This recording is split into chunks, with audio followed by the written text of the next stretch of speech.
What's up, Hobby Maniacs? Rob Bear here with a look at the newest Horus Heresy book. This is book 5, Tempest from Forgeworld. It's a fantastic book full of amazing fluff and stories, and of course, showcasing the new Warlord Titan from Forgeworld. This book is a real treat. I mean, last book, book 4, was kind of maybe a little bit of a letdown, I suppose. I mean, it had a lot of the, I guess, the new Solar Auxiliary stuff in here, and that was all cool and all, but man, it just didn't seem to lack a lot of meat. Well, this thing has meat. It has its form of Solar Auxiliary. It's got a lot of stuff in here. It's just jam-packed with stuff. So if you're ever on the fence about buying one of these books, this one might be the one for you. Obviously, if you're buying a Warlord Titan, you're going to need it as well. So there's a nice little inset cover of the Cerberus Heavy tank. Oh, we got a battle going in the background here. I guess not paying attention to them for 5 seconds. They just want to go at it. Oh boy, so let's take a look at the contents. Obviously, the normal size book, it's roughly 175 pages. It's got tons of stuff in it. You got the Warwick House, and it goes into the Dramatis Personae. So, we've seen that in the Horus Heresy books. It kind of goes over kind of the factions that are going to be in it and things like that, and just gives you a brief overview of everything. Then it gets into a new campaign system, the Betrayal of Calth. Obviously, the Ultramarines Pearl Harbor, as far as that goes. Really rich stuff. We saw some of the tables that they used in a lot of the backgrounds at Forgeworld. That really cool kind of, I guess, shipping and receiving. Maybe it's more like a port kind of thing, and that big display at Warhammer World, that wasn't actually the Battle of Calth. That was just a display in general. So this is really cool to see all this stuff going on, and then you get into basically the Imperial Militia and cults. So basically they brought over the renegades to Horus Heresy level, and then also you have the militia, which was basically raised at Calth. Now, Calth, the planet itself is actually barren. Most of the stuff was built into the crust of the planet, conveniently for story's sake, I guess. And in arcologies, which are basically all underground. So a lot of the fighting is the stuff that happens after this book, after the initial betrayal. As the star goes supernova and kind of doesn't destroy everything in the system, but it definitely irradiates the surface that would destroy anything on the surface. So a lot of the fighting goes underground, and that's kind of where you get those stories from. But for right now, there's a lot of stuff going on in the dockyards, the orbital stations, the orbital platforms, the outlying regions, and that's kind of what this book is about. Obviously, they're probably going to make it into 2, which is fine, because it's got lots of cool stuff in it. So there's that.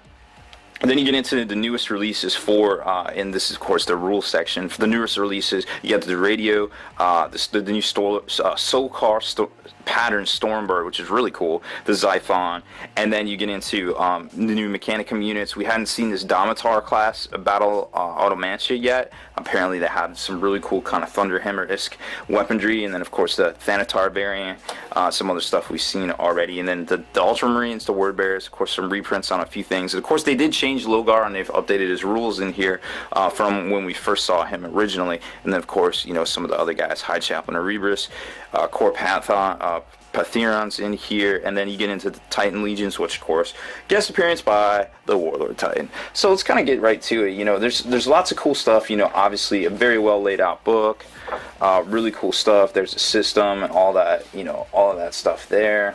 So what I wanted to show you first off was some new pictures of the Warlord Titan, just to kind of show you how big this thing really is. I mean, there's some Marines running up under it. It's kind of staring down some Reavers and things. Obviously, the perspective is a little weird because you got that and you got that and you got that downrange.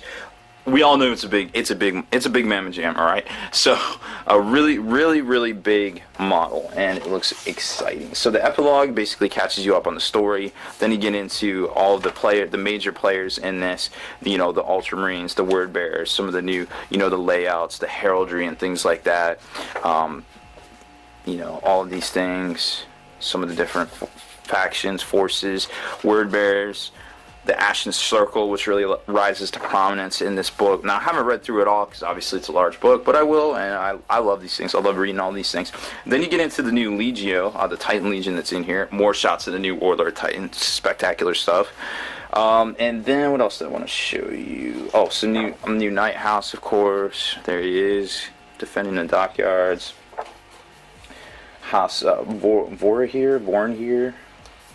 really cool stuff. I mean, I like the look to them. And then you get into the warp cults, which is basically, you know, the renegade cults that we were talking about there, and they kind of summon some of the demons on Calth themselves. The cities that are above it, not too many of them. Another Legio, a Titan Legion, and then we get into the actual battles. The battle for Calth itself, Betrayal at Calth. So some of the missions there. These missions are always very well written and very cool stuff. You know, it's always nice to see all the different things. You got extra, usually there's a new unit in here that you can take. Now I didn't see it personally, you know, like the Fire Wasp and things like that, and that was always cool. Then you get into the actual Imperialis Militia, which is basically the PDF, and the Cult Army List, which is the Chaos Renegades, that you can field now in 30k as well. So then you get into all of that stuff, which is very similar to the Solar Auxilia, obviously not as well equipped as the Solar Auxilia, but still nonetheless gives you a way to play with some of your stuff on the tabletop. So, you know, it kind of, they kind of do this to balance maybe, you know, the fact that the Chaos troops are a little not so good, and obviously the Planetary Defense Force, no matter how well they're trained, they're just not going to be as well as the Solar Auxilia guys that are just incredibly well equipped and have amazing tanks. So it's kind of, you know, it kind of flip-flops between showing you kind of some Chaos stuff, some Chaos Cult stuff, and, you know, Mutant Spawn and things like that. So, you know, it's kind of cool. I haven't exactly dissected it and broken it all down. It's a lot to take in. Then you get into the AdMax section. So you got the Ciliax, Guardian Covenant, which we, you know, hadn't seen these guys either yet. So there's a few Easter eggs in here, not picture wise. Then you get the Thanatar Calyx Siege Automanta. Now this guy isn't quite the same as the one that came in the what was it, book 4? I believe it was book 4. So not quite as cool, but still pretty cool. And then of course you got 2 of them, and the Domitar class has the Graviton Hammer. So we're seeing more and more stuff kind of pop off in here, but we really haven't seen the pictures for it, so I'm sure we'll see some of the stuff here later on. Then you get into the Ultramarines, and of course we see for the first time they get their Crusade Army list, so no more just taking the generic one out of the first book. You know, they get lots of cool stuff in here. Like I said, haven't done the full-on review yet. This is more of a first look, so I will show you all of that here shortly. And then you get into, you know, Guilliman himself, 400 points. Not too bad. Seems to be, so, you know, up towards the top of the better of these guys out there. So he's got lots of special rules. Of course, he also, remember, has that Power Fist, which, you know, the one Power Fist on the left hand.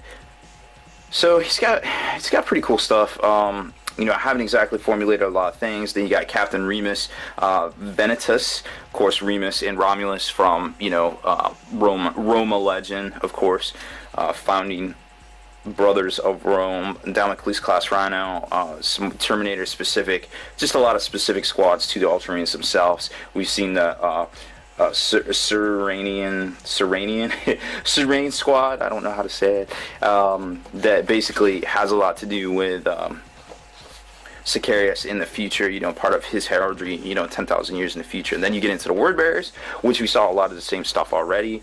Got obviously the rules for some of the stuff that we hadn't seen yet.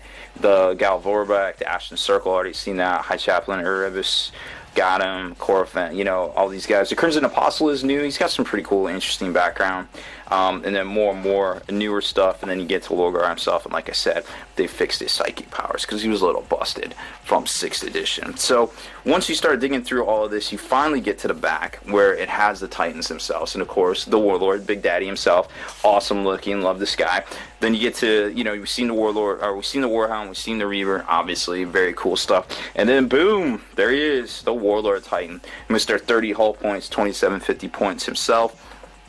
Super invulnerable to a lot of things. Towering Monstrosity special rule basically means he kicks you in the junk, and you can't hurt him back quite as easily. Oh, and one thing I wanted to show you too, this guy's obviously cool, and that's the end of the book. Gives you kind of basically some of the loadout here. I did want to show you some of the new Titan weapons here. So you got the Reaver Volcano Cannon, which we had already seen with the Reaver itself. It is kind of a new release, came out a little while ago there.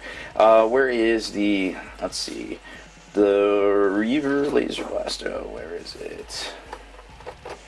So you got the 2 Reaver Melta Cannon, Reaver Gatling Blaster, Missile Banks. Oh, the Quake Cannon, yeah, that thing. And the Macro Cannon as well. There it is. Macro. Nope. Dang it. Well, anyways, you can take a look at this kind of. Oh, here it is. The Quake Cannon. Quake Cannon is ridiculous. Primary 1, Apocalypse Blast, Seismic Shock, Concussion, Strike Down. It's a D weapon that's ginormous. I mean, of course, you wouldn't expect anything less, right, from a super duper heavy. That's what I'm going to start calling him. He's the super duper heavy. And then, of course, so you got the Quake Cannon, the Macro Gatling Blaster, the Titan Power Claw, which we haven't seen yet, but I'm sure that'll be a new release here soon. Sun Fury Plasma Obliterator as well. Looks pretty fun.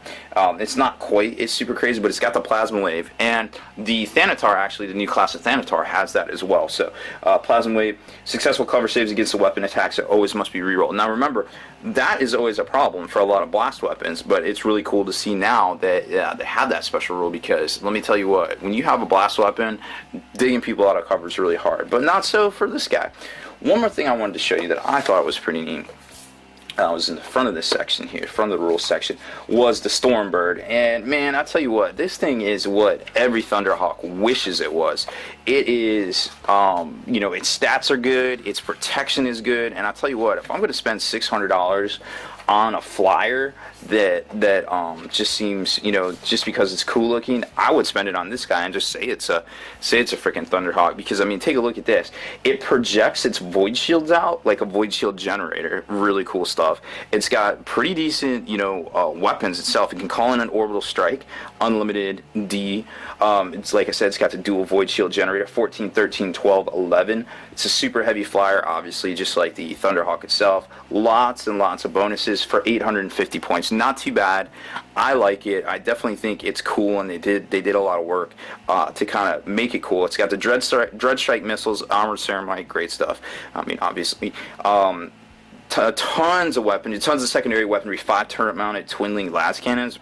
Okay, it seems good, right? Then it's got, you know, you can basically load up on a lot of stuff, huge transport capacity. This is kind of, you know, this is basically your Horus Heresy carrying case. You put all your stuff in it and ready to go. So that's pretty much it for this book. I mean, I can't do a lot of breakdown on tactics because I haven't read all the way through. This literally showed up a few hours ago, and I already had a couple videos in the queue to do today ahead of it. Also, you know, bagging up all these bits bags and things for that deal that we did there. So, you know, really cool stuff.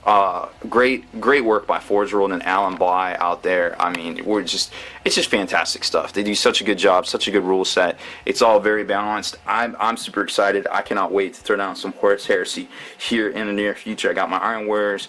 You know, I just need an opponent. Alright guys, that's about it for this one.